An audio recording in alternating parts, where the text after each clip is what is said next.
Voilà. Alors, ce soir, comme je disais, le cours, c'est à propos des anges et des démons. Je ne vais pas vraiment dire ce mot, mais je n'ai pas vraiment un choix. J'ai essayé de trouver. En hébreu, c'est encore pire. Euh, démons, Shin Daled, Shed, etc. Mais bon, euh, en fait, on a parlé, on a discuté dans les cours précédents de la création. On a commencé de tout début. On a abordé sur l'idée de la création, les buts de la création, euh, la forme ou comment s'est passée la création, soit le tzimtzum, la contraction, etc. Euh, la semaine prochaine, on va continuer un petit peu avec ce thème, mais d'un autre angle. Ce soir, euh, on va parler des anges et des démons, comme on vient de mentionner, pour la simple raison qu'ils font partie de la création. Et donc, quand on parle d'âme, des anges, des âmes, etc., ils font partie de la création de Maaseh Bereshit, quoi. Et donc, en fait, notre univers est immense. On comprend très bien. Et donc, même que les progrès technologiques continuent de nous accorder une plus grande appréciation de ce fait, même au sein de la planète elle-même, nous découvrons constamment des choses que nous ignorons auparavant, soit les cellules ou d'autres découvertes. Je n'ai pas besoin, je pense, de vous donner des exemples parce que on peut très bien que la technologie a avancé même les 20 dernières années de façon incroyable. Euh, mais on sait très bien, celles-ci ont complètement changé, et ces différentes technologies ont complètement changé notre vision du monde, on est d'accord. Pourtant, il y a infiniment plus de choses que les scientifiques ne découvriront jamais. Ça, une autre chose qu'on arrive. Bon, on n'a pas besoin d'amener un scientifique pour nous dire ça. Et donc, il y a des choses. Dans la Kabbale, il est enseigné que tout ce qui existe dans ce monde, et on va le voir ensemble dans un texte que je veux citer dans quelques instants, mais déjà, la Kabbale nous enseigne que tout ce qui existe dans ce monde a son parallèle dans les racines spirituelles, à la racine, à la racine spirituelle. Chacune de ces racines spirituelles contient de nombreux niveaux intermédiaires. Ça veut dire, bon, on va voir un petit peu, je vous donne juste une petite introduction. Chacun d'eux est moins spirituel de celui qui le précède. Pourquoi?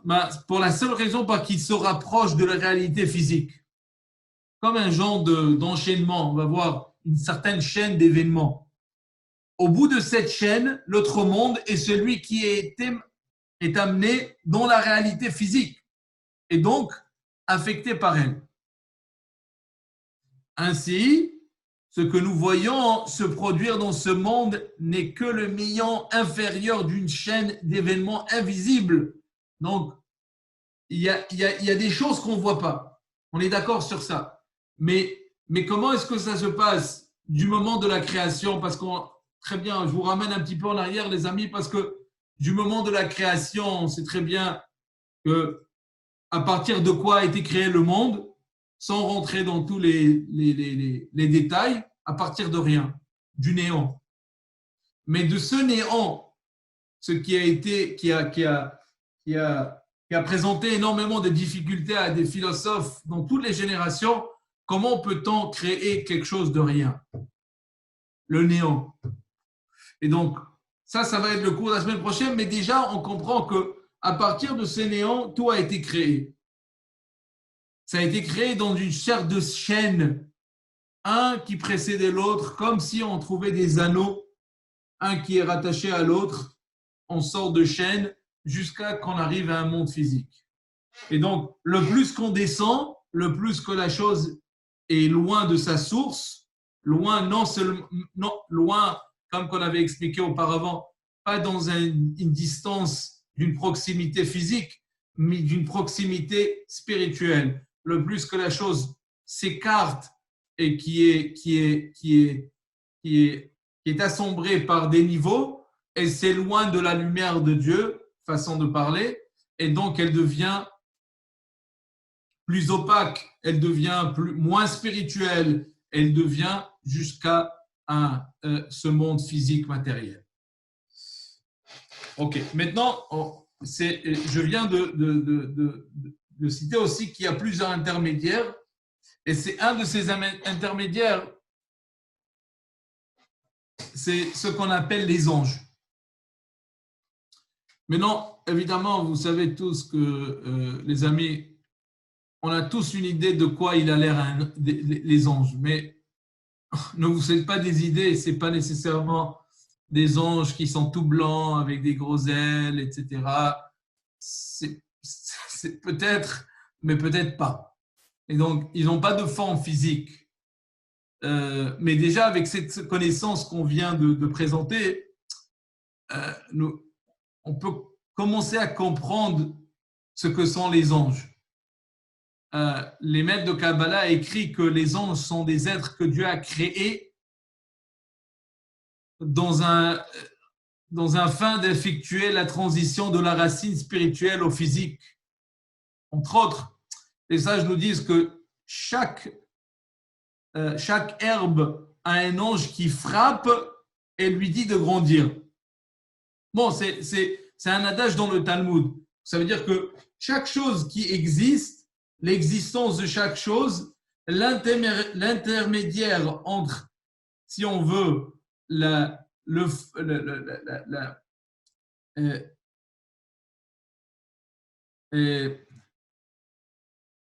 mot mais c'est échappé. Le flow, si on veut, ou l'étincelle créatrice que Dieu il utilise pour créer le monde, l'intermédiaire entre cette lumière créatrice, cette énergie créatrice, entre ça et le monde physique, il y a des intermédiaires. Et ces intermédiaires sont des anges. La même idée que vous retrouvez quand vous avez dit, peut-être quand vous étiez plus jeune, tu sais qu'à chaque fois que tu fais une mitzvah, tu crées un ange. Oui, vous avez déjà entendu ça, j'imagine, les amis. Chaque mitzvah qu'on fait, on crée un ange. Un ange bien. Si on fait une avéra, chas shalom, c'est le contraire.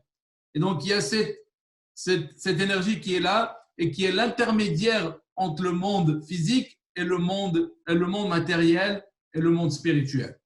Mais non, dans cet adage, le Talmud nous dit que même les choses physiques, matérielles, comme les herbes, le gazon, la Gemara, elle dit que devant le gazon, il y a un ange qui dit au gazon de grandir, de pousser.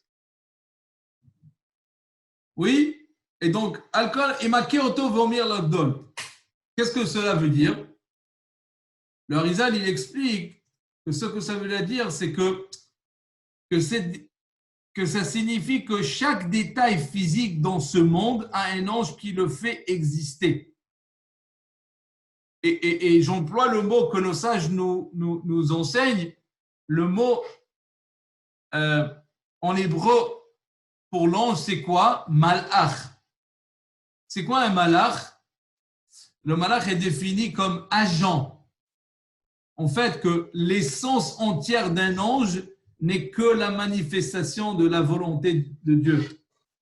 Ça veut dire que, oui, on a besoin d'un certain intermédiaire, mais cet intermédiaire, il est qu'un véhicule, si on veut, par la façon où les canaux spirituels passent ici jusqu'à qu'ils atteignent le monde spirituel.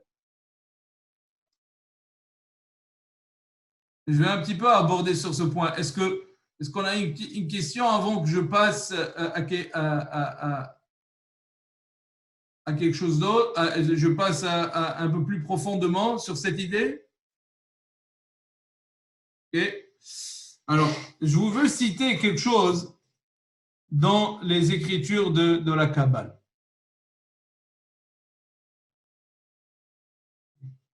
Il dit comme ça.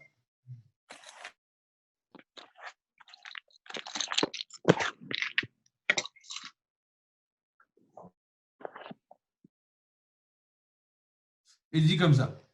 Connaissons parfaitement les caractéristiques et les lois qui prédominent sur les créatures matérielles, nous ignorons toutefois la réalité des créatures spirituelles, étant donné qu'elles ne se trouvent au-delà de notre approche empirique.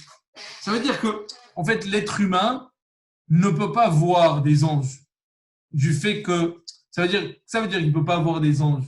Bon, déjà, sur ce point, il y a un débat. Mais il y a certainement des anges qu'on ne peut pas voir. Et en fait, il y a toujours cette tension entre le monde spirituel et le monde matériel. Cependant, nous en parlerons selon nos traditions. C'est-à-dire, selon les grands principes, nous savons que tout ce qui existe dans les êtres inférieurs trouve son parallèle dans les forces séparées, qui sont à leur origine. Ça veut dire, dans leurs forces séparées, ça veut dire que, à leur force spirituelle. En fait, la sagesse divine décréta que les êtres inférieurs procéderaient de ces forces, racines des événements de ce bas monde. En somme, les êtres inférieurs expriment les ramifications de ces forces, s'entrelaçant tels les maillons d'une chaîne. Selon la tradition, chaque objet et chaque événement dont l'existence de ce bas monde reste sous l'autorité d'un certain type d'ange ayant pour fonction de réaliser le phénomène physique, objet et événement, et d'apporter les changements nécessaires en accord avec les décrets divins. D'ici, les amis, aussi toute cette idée que les Mekoubal, parce que c'est quoi l'idée de quelqu'un qui a un Mekoubal? Qu'est-ce qu'il arrive à faire? Le Mekoubal, il sait exactement, un vrai Mekoubal, je parle, pas un charlatan, mais un vrai Mekoubal, il sait exactement quel ange travaille, façon de parler, exactement à quelle heure de la journée et à quel moment et à quelle fonction. Et lui, il sait comment, façon de parler, manipuler ou demander l'assistance à cet ange à un temps particulier. Or, l'essence du monde ainsi que sa condition découlant de ses forces supérieures, tout ce qui existe dans le monde matériel est le résultat d'un phénomène qui se produit parmi ces forces. Ceci est valable aussi bien pour ce qui concerne le commencement que pour toute chose soumise aux vicissitudes du temps. Ces forces, ordonnant selon un système bien défini, sont à l'origine de tout ce qui existe, tout ce qui a existé par la suite, conformément à la volonté divine qui relie ces forces au monde inférieur. Les changements et les événements intervenant dans ce monde résultent d'ailleurs des phénomènes célestes qui agissent entre ces forces. Je vais vous donner un exemple, les amis. C'est-à-dire que, en fait, les anges, ils jouent une fonction en rapport, l'intermédiaire qui sont les anges, en rapport de ce qui arrive dans les mondes célestes. Il y a des moments dans le monde céleste, et dépendant des différentes tsiroufim, des différentes émanations de Dieu dans les mondes célestes, les anges réagissent, reçoivent premièrement cette émanation et réagissent selon cette émanation qui est le flot ou la vie, l'énergie créatrice qui réside dans ce monde. Et donc, en recevant cette énergie, eux-mêmes, ils propagent aussi cette énergie dans le monde physique. C'est pour ça, les amis, des fois, on trouve des moments dans la vie que, bon, des fois, on est joyeux, des fois, on est mélancolieux, on a la mélancolie, et on a des changements de tempérament. Des fois, ça a beaucoup à voir avec les différents changements célestes. Et donc, des fois, on se trouve même dans des moments dans la vie qu'on ne sait pas pourquoi on est angoissé un petit peu, pour aucune raison. Bon, à part que peut-être les enfants nous embêtent un petit peu à la maison, pour ceux-là qui ont des enfants. Mais ça, c'est une chose à part, ou soit, des fois, on a juste on n'est pas dans notre assiette pour aucune raison. Et donc, les amis, les Mekoubalim, la Kabbalah, elle explique que ces différents changements différents changements d'humeur ou différents changements de comment on réagit, ça a beaucoup sur les changements célestes qui arrivent dans le monde. Et ces changements célestes nous sont passés à nous ici dans un monde par les anges et les différentes énergies qui se trouvent dans le monde. Donc, les gens, en fait, les anges sont les énergies, si on veut, qui sont là intermédiaires pour nous donner justement cette énergie, pour nous le transmettre. Très bien. Maintenant, les anges, les amis, font partie de la création, comme j'ai dit au début. Oui? Donc, quand on parle de création, on parle au moment du 6e jour. Au moment de la création, Bereshit bara Elohim, quand Dieu il a créé le monde. Et donc, une partie de cette création était justement les anges, les démons, etc. Pourquoi est-ce que je dis ça? Parce que c'est très important de savoir ça, parce que les âmes n'ont pas été créées de cette manière. Les âmes ont été créées non nécessairement au moment de la création du monde, le 6e jour, mais existaient bien avant la création. Et ça, je gardais ça pour la fin du cours, parce qu'on va poursuivre un petit peu avec ces idées sur les anges, les démons, et à la fin, on arrivera aux âmes. Est-ce qu'on continue, les amis, et quelqu'un qui voudrait demander une question à propos de ça? Ok, alors on va continuer avec la prochaine idée. Maintenant, les démons. Vous savez, quand je donne des fois des cours à propos de ça, les gens, ils n'aiment pas écouter trop, ils ont peur un petit peu. Mais il ne faut pas avoir peur. On va voir que Bezrat Hashem, celui qui a un bitachon dans Hashem, il ne craint pas toutes ces choses-là. Ok, il y a un certain être spirituel connu sous le nom de Shed, qu'on trouve même dans le Talmud, le démon, si on veut. Le Talmud déclare qu'un Shed partage des caractéristiques avec les deux, anges et les êtres humains. Ça veut dire que le démon lui-même n'est pas vraiment, il est un ange, il est angélique, mais en même temps, il est humain. Et j'explique. Comme les anges, ils ont des ailes, ils peuvent voler et ils savent l'avenir. Pourtant, comme les humains, ils mangent, ils boivent, créent et meurent même. Ce qui est assez étonnant, parce que vous savez que vous savez toute l'histoire avec Abraham, avec les anges qui sont descendus et ils ont eu des enfants, etc. Et donc justement, les démons eux-mêmes ont aussi la capacité de procréer. Et donc c'est pas simplement justement comme des anges qui n'ont pas cette capacité. Les anges n'ont pas la capacité de créer ou de manger ou de faire des choses de cette sorte. Tandis que les démons peuvent le faire. Et donc, est-ce que les démons il dit comme ça. Le Ramchal, il écrit dans Deot Utvunot, il dit comme ça. Il existe deux classifications des créations, physique et spirituelle. Cependant, il y a un être qui est au milieu. Ils ne peuvent pas être ressentis par nous et ils ne sont pas réagis par toutes les lois de la physicalité. Pourtant, ils sont similaires à des personnes dans un certain nombre de façons.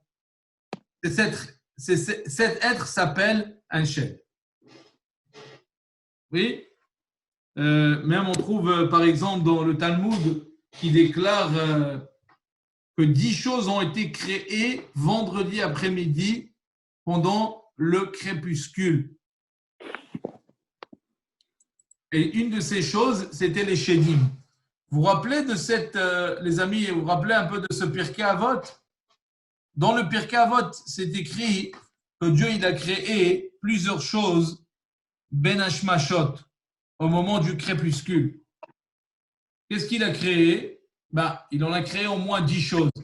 Mais une de ces choses qu'il a créées, c'est les démons. Les démons ont été créés au moment du crépuscule. Mais évidemment, la question qui se demande, premièrement, pourquoi est-ce que Dieu il devait créer? Dieu il a créé pendant les 6 jours. Oui, ça veut dire, qu'est-ce que cela veut dire? Pourquoi Dieu choisirait de créer des choses spécifiquement pendant le crépuscule de vendredi? Dieu il a créé pendant les 6 jours de la semaine, on se comprend. Donc, les sages expliquent que Dieu a créé une création différente chaque jour. On est d'accord, de la semaine. Cependant, il a cessé de créer le Shabbat, comme dit la Torah, pendant la... Oui, Sheshet Yamim et Beyom HaShabbat, Shabbat Vaïnafash. Pendant la période crépusculaire de vendredi, qui se situe entre les jours... C'est quoi le crépuscule, en fait? C'est quoi la définition d'un crépuscule? Le crépuscule, Ben Hashmashot, c'est moitié jour, moitié nuit, si on veut. C'est entre le jour et la nuit. Et donc, pourquoi est-ce que Dieu il choisit de créer certaines choses à ce moment-là? Il dit comme ça,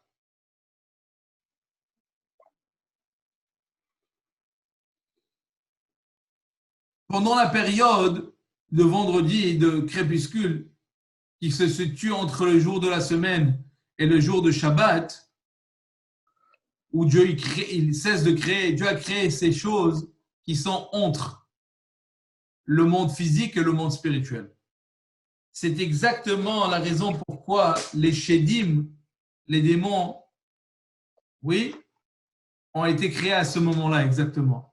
Parce que comme le crépuscule est entre la lumière et l'obscurité, entre le jour et la nuit, la même chose, le Shed, le démon, c'est un autre semblable, il est un être semblable au physique être, mais en même temps plus spirituel bien à des égards. Ça veut dire il est moitié homme, moitié ange. Il a des éléments physiques, mais il a aussi des éléments spirituels. Est-ce que vous avez vu déjà un démon, les amis? Est-ce que quelqu'un a déjà vu un démon? Non. Moi non plus. Moi non plus. Bon Hachem. Bon, alors on va voir. Ok, alors on a bien. Oh, Maurice, il est là. Maurice, où est-ce qu'il est, En tout cas. Qui vous cherchez? Non, je vois Mauricio. Ah. Oh Hachem. J'ai une bonne blague pour toi après. Ok, alors, est-ce qu'on a bien compris ça, les amis? Est-ce que ça a été clair assez? Ok. Alors, en conclusion, les démons ont été créés au moment du... Eh, Yael est là aussi. Les démons ont été créés au moment du crépuscule parce que, justement, les démons, ils ont ces deux éléments. Ils ont un élément spirituel et ils ont un élément physique, contrairement de l'être humain qui est plutôt physique que spirituel, mais dans un sens il vit dans un monde spirituel, dans un monde physique, et contrairement aussi à l'inverse des anges qui n'habitent pas ou ne résident pas dans un monde spirituel, mais qu'ils habitent dans un monde spirituel et non dans un monde physique. Et donc le démon a ces deux éléments entre le monde physique et le monde spirituel, et donc la raison pourquoi il a été créé au moment du crépuscule.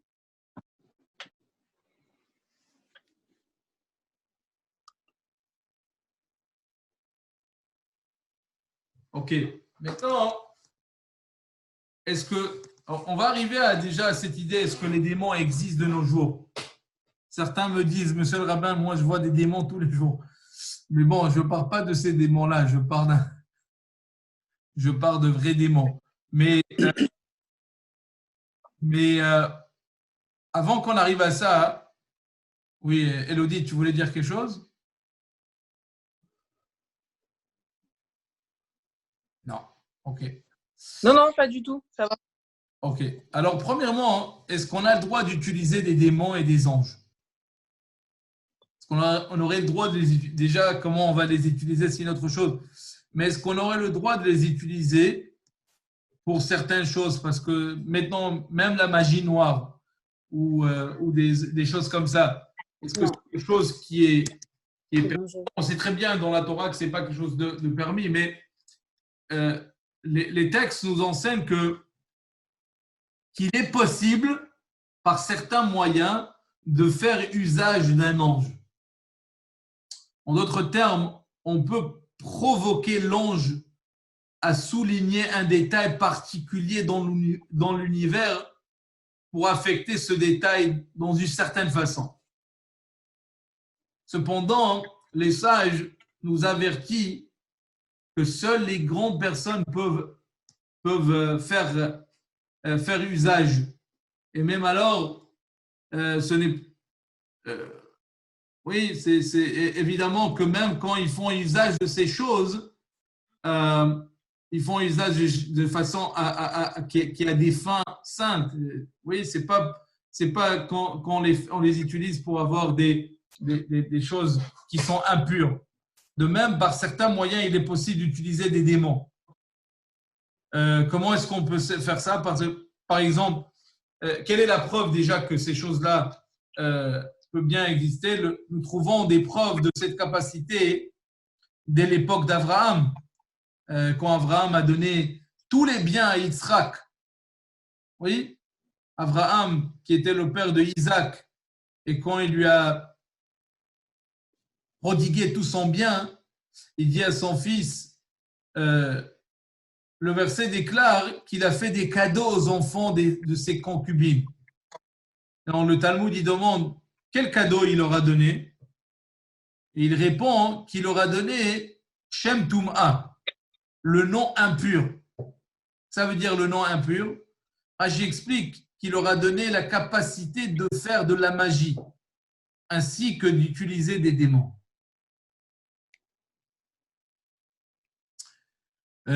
Étonnamment, l'histoire contient de nombreux exemples de personnes formidables utilisant cette capacité. Par exemple, le roi Salomon, si vous vous rappelez, je suis sûr que tout le monde connaît ici le roi Salomon, mais dans le Talmud, c'est rapporté qu'il avait utilisé un démon qui s'appelle Ashmedai. Il y a aussi des cas enregistrés à l'époque du Talmud. Il est également enregistré que le rabbin Eliezer Migarmiza a utilisé un démon. Et donc, en conclusion, le Rama permet l'utilisation des démons dans de nombreuses situations. Et ça, c'est déjà dans le Shulchan Aruch. Cependant, il prévient que la plupart des personnes qui ont traité ces questions ne sont pas sorties indignes.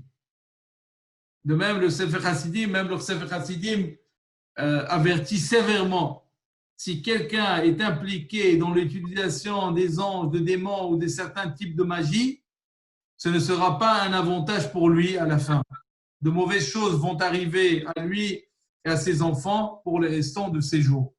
Et donc, qu'est-ce qu'on retient de tout ce qu'on vient de dire, les amis? On retient que jusqu'à maintenant, on a retenu que les anges existent, les démons existent.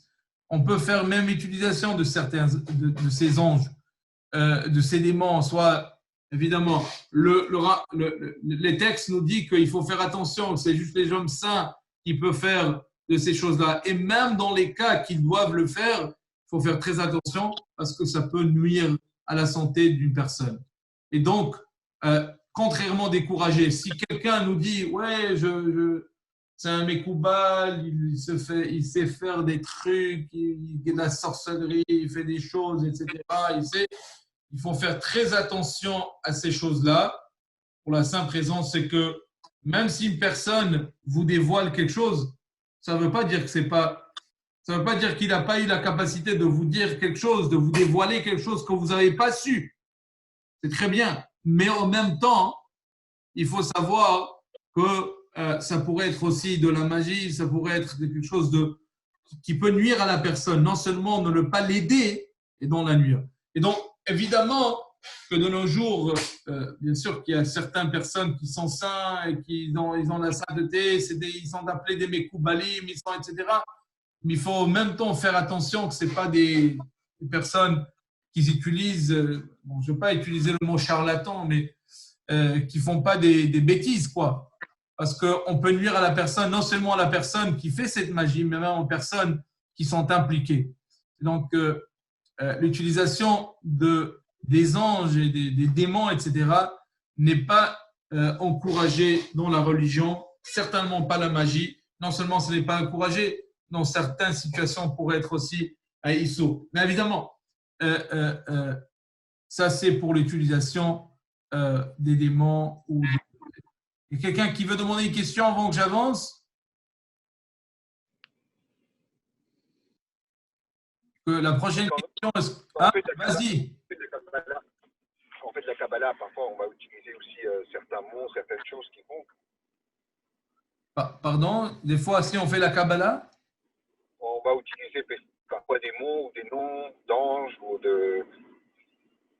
Je ne sais pas, parfois on va prendre pas un gris-gris, mais comme on appelle ça, avec le nom des anges ou la protection. Vous savez de quoi je parle? Vous parlez comme des gens de Caméa? L'amulette, les noms, il y a tous les noms des anges, il y a des. Je sais pas. J'ai déjà vu plusieurs personnes avec des bracelets ou des choses avec l'arbre de vie, que c'est relié à la Kabbalah, à la protection. En fait, c'est dommage, j'aurais dû aujourd'hui aussi, ce soir aussi avec lui le livre de. Attendez, je vais juste vous mettre sur le truc. Oui, évidemment. Bon, ça c'est quelque chose de différent.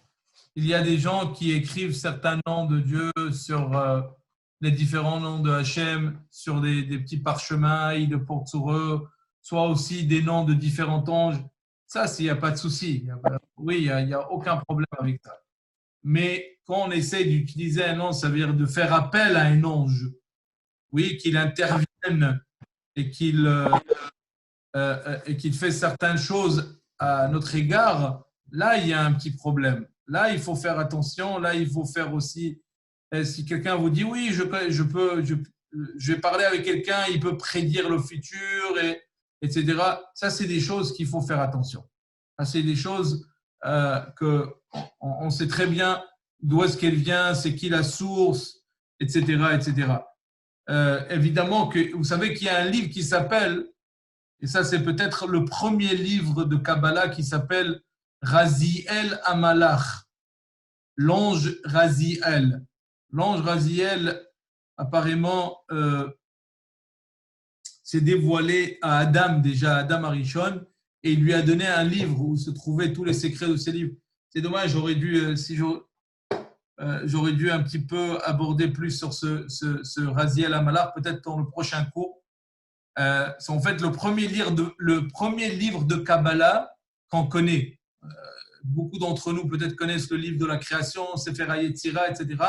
En fait, il y avait un livre bien avant que ça, qui s'appelle Raziel Amalach, où il se trouve beaucoup de secrets. Dans ce livre-là, on n'imprime même pas de façon qu'on peut le lire. On l'imprime et on le garde dans d'un petit format tout petit, juste pour une protection. Et beaucoup de gens gardent un livre comme ça pour protection, Raziel Amalach, et c'est beaucoup encouragé, énormément encouragé. Vous pouvez encourager les gens de le mettre, mais c'est pas vraiment la question. La question, est-ce qu'on peut faire appel aux forces ténèbres, chas shalom, où on fait appel à un ange pour qu'il vienne nous assister, ça c'est quelque chose qui est énormément découragé. Oui, Elodie. Mais moi, on m'a dit, et récemment, qu'on avait donc des anges qui nous étaient. Bon, moi, on m'avait toujours dit 2, là, on m'a dit 3. Et on m'a dit que ceux-là, on pouvait les implorer ou les faire manifester, mais nous-mêmes, sans passer par un rabbi, vraiment avec une personne lambda, peut, dans ses prières, les invoquer. Mais vraiment, comme vous avez dit, à des fins, des bonnes fins, quoi. Pas mauvais, mais très ciblés. Parce que chaque ange est pour une action, je crois. Enfin, c'est ce qu'on m'a dit. Oui, oui. Donc, il faut les cibler, mais que tout le monde pouvait le faire.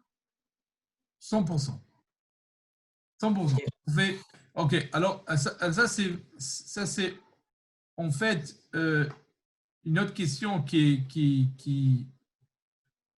était un petit peu polémique dans beaucoup de livres de halakha même ou de pensée juifs en rapport, est-ce qu'on a le droit d'invoquer les anges ou de les implorer, etc.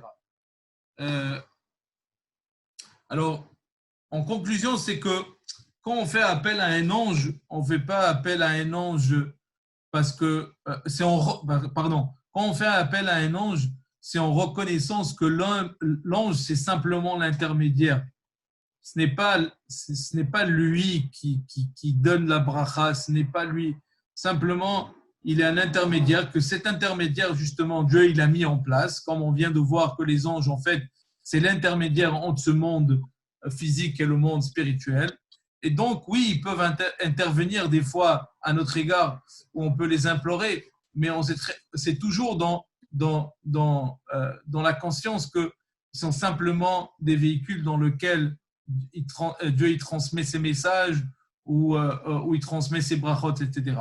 Donc, oui, on peut implorer les anges, leur demander de prier pour nous. Oui, comment elle va cette chanson bon, c'est à la fin de Selichot, on demande aux anges, s'il vous plaît, priez pour nous, s'il vous plaît, implorez Dieu, etc. C'est en sachant que simplement les anges sont là pour implorer pour nous et nous. C'est comme si on devait aller voir le roi. Des fois, pour aller voir le roi, c'est pas simple. Il faut passer pour plusieurs. Il faut passer par des ministres, il faut passer par des gens, etc. Et donc les anges, ils sont ces gens de ministres par lesquels on va aller voir le roi. Mais l'ange, il n'est jamais le roi, il est simplement un intermédiaire. Et donc, chacun peut demander et implorer aux anges qu'ils prient pour lui. Oui, ça, c'est 100%. Ok, maintenant, la question, est-ce que les anges existent toujours de nos jours? On vient d'établir que oui, les anges existent, mais pourquoi est-ce qu'on ne les voit pas? Pourquoi est-ce que nous entendons à peine ou voyons des preuves de l'existence de tels êtres? Alors, le Talmud il déclare, il dit comme ça, le Talmud dit, il ne faut pas sortir mardi, la chance qu'il est mercredi, hein, il ne faut pas sortir seul mardi, nuit ou vendredi soir. Pourquoi? Parce qu'il y a un démon qui s'appelle Igra Bat Machlat, qui est là avec 180 000 démons et il pourrait le blesser. Waouh! Qu'est-ce que ça veut dire tout cela? C'est un petit peu étrange. Mais venez, on va voir un petit peu, continuez un petit peu avec cette Gemara. Le Talmud poursuit en disant que ces démons sortent tous les soirs, sortez tous les soirs jusqu'à ce que le rabbin Hanania ben Dossa a décrété qu'il ne venait que le mardi et vendredi. Des centaines d'années plus tard, ajoute le Talmud, Abaye, qui était un grand sage talmudique, a décrété qu'ils n'apparaissent pratiquement jamais dans aucune zone habitée. Quand je dis dans aucune zone habitée, ça veut dire que dans des villes, etc., comme ça, il ne peut pas sortir. Et donc, au fil des siècles, l'apparition des démons continue à diminuer. Pardon, les amis, je vais juste vous mettre. Gardez-vous sur mute, parce que j'entends juste un peu de bruit. N'enlevez pas le mute, comme ça ne fait pas de. Pardon, merci.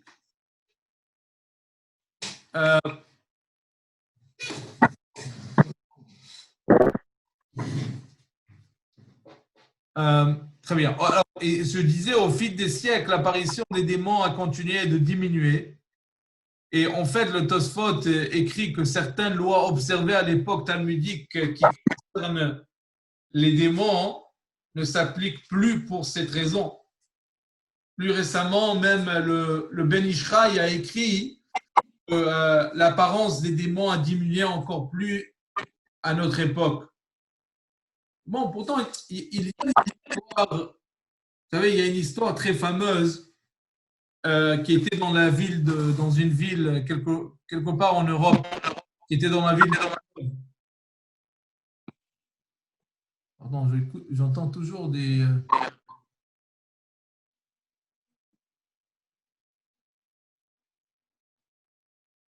Okay. C'est l'orage à l'arrière. Pardon? Je blague. C'est l'orage à l'arrière de vous. Le rideau n'arrête pas de bouger. Ah non, parce que je pensais que c'était un démon derrière moi. Alors, Rabbin, hein, Oui. selon le Wikipédia, l'ange Raziel est un ange de la tradition kabbalistique et magique juive, Oui. dont le nom signifie secret de Dieu.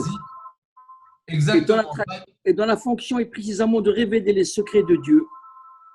Il est souvent comparé à l'ange Galitsour, Exact. révélateur des secrets de Dieu dans le Sefer de Yachar. Oui, Est-ce que c'est bien ça?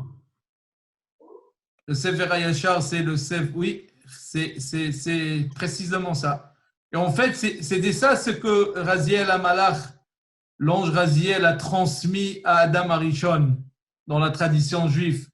Que c'était Raziel, en fait, qui lui a appris tous les secrets de la Torah. Et à la fin, il lui a donné un parchemin avec ce petit livret où il gardait tous les secrets. C'est justement ça. Vous savez, toutes les idées que nos sages nous disent, même, je vous rappelle entendre des histoires de mon grand-père, même au Maroc, qui nous disait « Ah, ce Chacham-là étudiait avec Eliyahu Hanavi, etc. » En fait, c'est ça vraiment la fonction des anges aussi. Une des fonctions des anges, c'est de transmettre, si on veut, les secrets de la Torah et les messages de Dieu.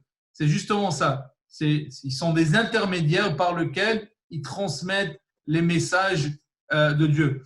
Mais il y a une histoire très, très intéressante dans la ville de Shklov, où il y avait un monsieur qui arrivait à...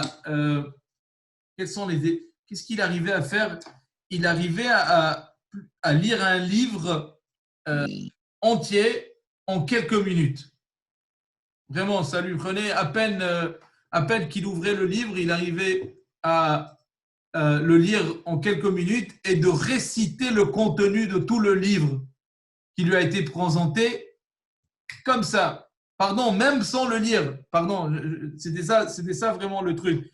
On lui posait le livre devant lui, il mettait sa main et il arrivait à réciter le contenu de tout le livre sans le lire, sans le voir. Quand il y avait un grand sage qui a entendu ça, il a dit ça c'est pas humain. Il y a quelque chose qui ne va pas ici. Alors il a soupçonné tout de suite et il a dit que sûrement ce monsieur-là il fait utilisation des démons. Alors, qu'est-ce qu'il a fait? Il dit, alors l'histoire, alors qu'est-ce qu'il a fait? Il dit que, puisque le Talmud dit que si l'on veut garder quelque chose d'un démon, il devrait le mettre dans un récipient et l'attacher. Pour certaines raisons, le Talmud dit les démons ne sont pas en mesure d'ouvrir quelque chose qui est lié, qui est attaché à quelque chose. Alors, qu'est-ce qu'il a fait? Il voulait tester cette théorie. Est-ce qu'on va faire avec cette théorie? Alors, qu'est-ce qu'il a fait? Il a pris un livre. Il a demandé aux gens de prendre un livre et d'attacher le livre et le mettre devant ce monsieur-là. Quand ils l'ont fait, l'homme n'a pas pu continuer. Il n'a pas pu le faire. Donc, c'est assez intéressant déjà cette idée que les Shedim n'arrivent pas à ouvrir quelque chose. Mais déjà, on voit que même dans cette histoire, cette histoire, elle date de peut-être 300 ans, même pas 300 ans. Et quand même, il y avait cette histoire avec des démons. Et donc, c'est sûr que ça a diminué de beaucoup, mais on trouve quand même dans certaines histoires d'anecdotes juives, il y a toujours cette utilisation du démon. Maintenant, la grande question que je voulais demander, c'est, après qu'on a dit que les démons existent toujours, bon, en tout cas, moi, je n'ai jamais vu un. Si vous en voyez, appelez la police, s'il vous plaît. Et moi, j'en ai pas vu, j'ai pas vu d'ange non plus, mais bon, à part ma femme, il y a pas, c'est un ange, et j'ai jamais vu un autre ange. Ça c'est certain. Mais en fait, pourquoi est-ce qu'il y avait cette diminution, si on veut? Quelle est la raison de cette diminution drastique des Shedim? Pourquoi on les voit plus? Alors, un grand Chacham, il a écrit une fois, et c'est une très belle analogie. Il dit comme ça. Shlomo HaMelech, le roi Salomon, il a dit que Dieu, il a créé évidemment le monde avec beaucoup de sagesse. Et quand il a créé ce monde, il devait trouver un équilibre. Pourquoi? Ça veut dire que, et j'utilise les mots du roi Salomon, il dit comme ça, Ze leumat ze asa Elokim. Ça veut dire que chaque chose dans le monde a son parallèle. Non seulement son parallèle spirituel, comme qu'on avait expliqué au début du cours, mais pour trouver un équilibre, les forces du mal doivent exister autant que les forces du bien. Pourquoi? Parce que sans ça, il n'y a pas de libre arbitre. Chaque détail de ce monde est organisé de manière à nous accorder le libre arbitre. Pour cette raison, le bien et le mal qui existe doivent rester en équilibre. Si un côté est plus puissant, nous serions poussés dans cette direction. Éliminer le libre arbitre. Par exemple, si la présence de Dieu était trop évidente, on serait obligé d'agir correctement et non pas par notre propre choix de faire, de libre arbitre. De même, si agir de manière incorrecte était trop tentant, on ne pouvait pas être tenu pour responsable de ses actes parce qu'il n'y a pas de libre arbitre. Alors, et donc, je vais vous proposer un exemple dans l'histoire juive. Prenons un exemple de l'histoire pour illustrer ce point. Pendant la période où les Juifs ont quitté l'Égypte, il n'y avait pas eu une telle chose que de la magie noire. Les Égyptiens n'auraient... je m'explique, qu'est-ce que je voulais dire par là?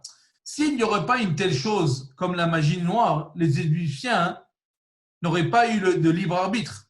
Pourquoi? Témoins que quand Moshe il a transformé Nil en sang, ils auraient immédiatement fait croire à la nation égyptienne en Dieu. Imaginez-vous, s'il n'y avait pas de magie, s'il n'y avait rien, si les Égyptiens n'auraient pas pu le faire eux-mêmes, quand ils ont vu ces transformations du Nil au sang, qu'est-ce qu'ils auraient dû dire? Ils auraient dû dire, waouh, c'est incroyable, c'est quoi cette chose? Il y a un seul Dieu, il y a Dieu, etc. Mais non, cependant, les Égyptiens eux-mêmes étaient des magiciens experts et ils pouvaient copier certaines choses que Moïse et Aaron ont faites. On le voit très bien dans le récit, dans l'écriture de l'histoire de la sortie d'Égypte. C'est le fait que la magie noire existait qui leur a permis de choisir de nier Dieu ou de croire en Dieu. Oui, et donc le Talmud déclare que la prophétie a cessé au début de la deuxième période du temps. Chaque génération suivante descend à un niveau inférieur de la sainteté de celle qui a précédé. Aujourd'hui, nous ne voyons aucun des miracles ouverts qui étaient des expériences courantes dans les générations précédentes. Quand vous regardez, les amis, la Torah, il y a des miracles dans tous les sens, soit même dans les livres de Moïse, soit dans les livres même de prophéties, de prophètes, les histoires avec Elisha, les histoires d'Eliyahu Navi, les histoires de Ovadia, tous les prophètes. C'était quelque chose de très courant, les expériences miraculeuses. Aujourd'hui, il n'y a pas des expériences miraculeuses courantes comme c'était au temps de la génération précédente. Et donc, cela explique le manque de Shedim ou de véritables magiciens aujourd'hui. Il n'y a plus besoin de telles tentations envers le mal pour garder le monde en équilibre. Avant, on avait besoin, entre autres, qu'est-ce que je veux dire par là? Avant, pour garder un monde en équilibre, parce qu'il y avait justement la magie noire, etc. Et donc, parce qu'il y avait justement des miracles qui étaient très courants. Et donc, pour trouver pour avoir un équilibre entre le libre arbitre, il y avait des démons, il y avait des anges, il y avait tout ce système qui était présent. Parce que justement, les miracles étaient très courants. Mais maintenant que les miracles, ils sont cachés, il y a des miracles tous les jours, les amis.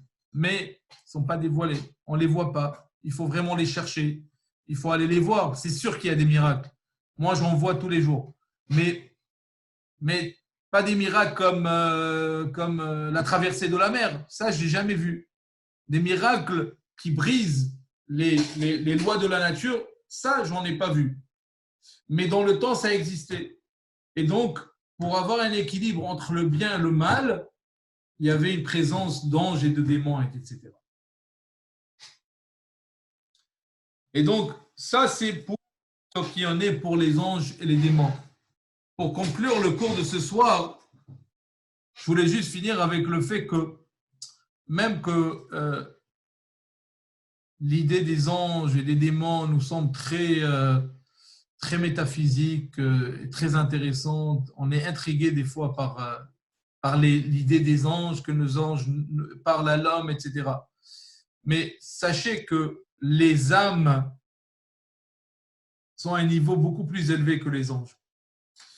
Et j'ai commencé au début du cours pour la raison pourquoi on a choisi ce thème ce soir, c'est simplement parce que c'est une suite à cette idée de la création. L'idée de la création, c'est que Dieu il crée. Il a créé le monde et il a créé ce monde physique en 6 jours. Mais les âmes ont été créées avant cette création. Les âmes sont liées et sont une extension du divin. Ne sont pas une nouvelle création. Je veux que vous entendez très bien ce que je suis en train de dire. La Kabbalah, elle explique que les âmes ne sont pas nécessairement une nouvelle création. C'est une extension. Ça veut dire que c'est une extension du divin lui-même. On fait partie évidemment de ce monde, un monde physique, d'une création, mais on n'a pas été créé du néant. On n'a pas été créé au moment de la création du monde tel qu'on le connaît et prescrit dans les Écritures. Les âmes, nos âmes, font partie du divin dans le sens qu'ils existaient bien avant que le monde tel qu'on le connaît aujourd'hui existait. Dieu, il a pensé aux anges et il a pensé aux Neshamot. Et c'est justement nous qu'on on est à un niveau beaucoup plus élevé que des anges. On pense toujours que les anges, ils ont quelque chose. C'est vrai, ils ont certaines capacités. Mais la Neshama d'un juif, elle fait partie essentiellement du divin. c'est pas une création, c'est pas une nouvelle création, c'est une extension du divin. Et donc, on a une connexion très forte avec lui. Les anges sont appelés des omdim.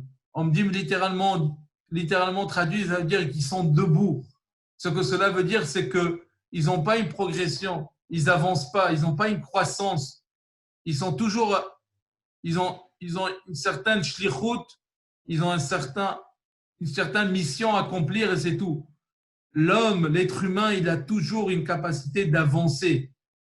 Les anges, ils n'ont pas cette idée de la teshuva. La teshuva, c'est de faire des sauts. Une personne qui se trouvait à un niveau très bas et maintenant, elle se rapproche à Akadosh Baruch Hu. Chacun a ses étapes, évidemment, chacun a ses niveaux. Mais les âmes, ils ont la capacité, ils sont appelés des mehalchim, des marcheurs. On peut marcher, on avance toujours, on peut toujours progresser, on peut toujours avoir une croissance spirituelle, on va vers l'avance. On a les capacités de faire mitzvot, comme que les anges, quand ils sont venus voir Moshe Rabbeinu, et quand Moshe Rabbeinu est monté dans la montagne pour prendre l'étape de la loi, et les anges lui ont dit, ils ont demandé à Akadosh Baruch Hu, mais pourquoi est-ce que tu donnes la Torah aux hommes? Pourquoi est-ce que tu donnes la Torah aux êtres humains? Mais ils vont faire des erreurs, ils vont faire des choses, ils vont faire plein de choses. Garde la Torah ici, parmi nous, parmi les anges. Nous, on va préserver la Torah. Nous, on va faire. Alors Dieu, il se tourne, façon de parler, vers Moïse et lui dit, réponds-leur, s'il vous plaît. Alors Moïse, il regarde les anges, il leur dit, est-ce que vous avez une mère et un père? Ils lui ont dit non. Ils lui ont dit, est-ce que vous avez un Yetzer Hara? Ils lui ont dit non. Ils lui ont dit, est-ce que vous étiez en Égypte, à Mitzrayim? Est-ce que vous étiez asservi à un peuple? Il lui dit non. Il lui dit, comment est-ce que vous allez préserver la Torah? Comment est-ce que vous allez garder la Torah? Puisque dans la Torah, c'est écrit, respecte ton père et ta mère. Dans la Torah, c'est écrit qu'il faut faire des mitzvot. Dans la Torah, c'est écrit qu'on est sorti d'Égypte. Zechor et Asher Asa Alecha Amalek. Il y a certains mitzvot. Nous, on a la capacité de faire mitzvot. Les anges n'ont pas cette capacité. La Torah a été donnée à l'homme. Oui, les anges, ils sont spirituels, etc. Mais la Torah a la capacité de faire des mitzvot, l'étude de la Torah, d'avoir une connexion interne avec Akadosh Baruch Hu. Ça, c'est juste donné à l'homme. Ça, les anges, ils l'ont pas. Et donc, nous, on est appelés des marcheurs, tandis que les anges sont appelés des stands. Ils n'arrivent pas à bouger. Ils sont arrivés à une mission et c'est fini. Ils sont robotiques. Nous, on a un Yetzer Hara. Nous, on a des tentations. On n'a pas on doit se battre des fois même de faire une mitzvah. Des fois, quand on est présenté à faire quelque chose, on est indifférent. On veut pas. Des fois, on veut prier. Des fois, on veut pas prier. On est instable. Mais c'est dans cette instabilité que Dieu il veut se trouver. C'est justement, Dieu, il sait très bien c'est quoi la nature de l'homme. Il sait très bien que l'homme, il a des défis. Il sait très bien qu'il a des obstacles. Il sait très bien qu'il a un Yetzer Hara qui le pousse. Il a un corps qui veut dormir, qui veut manger, qui veut rien faire, qui veut relaxer. Oui, mais c'est justement à cet homme-là qui veut donner la Torah.